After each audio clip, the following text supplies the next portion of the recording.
कोकणी माणूस कुठेही असला तरी त्याला वाराला सुकट आणि भाकरी लागतेच. तर आज माझं मन झालं होतं की सुकट आणि भाकरी खायचं. तर मी लगेच सुकट आणण्यासाठी सुपर मार्केटला निघाली. सुपर मार्केट माझ्यापासून एकदम वॉकेबल डिस्टन्सवरती आहे. तर तुम्हाला तिथे एक गोष्ट दाखवते. खूप वेगळं आहे. मला खूप आवडलं की रेडीमेड सगळ्या मच्छी आणि चिकन, मटण आहे. बघा कसं एकदम तिखट मीठ लावून ठेवून दिलंय. हे घ्यायचं, घरी जाऊन फ्राय करायचं किंवा करी बनवायची. म्हणजे क्लिनिंगचं काही टेन्शन नाही. मला बघा इथे हे सुकट दिसतंय आणि मी लगेच हे घेतलं. मला सुकट घेता घेता मी फक्त सुकट आणायला गेली होती, पण मला बोंबील पण दिसले, तर मी बोंबील पण घेतले. आणि बाकीचे पण वेगवेगळ्या मच्छी मच्छी आहेत. तर पण मी आज फक्त 2च मच्छी घेऊन आली.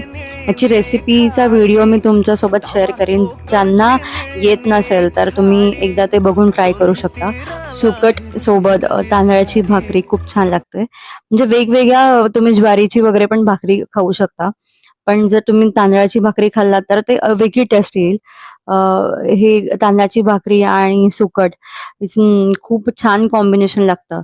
तुम्ही एकदा तरी ट्राय केला पाहिजे. सुकट बनवाल तर मला कमेंट करा आणि सांगा की कसं आहे सुकट आणि भाकरीचं कॉम्बिनेशन. Thank you.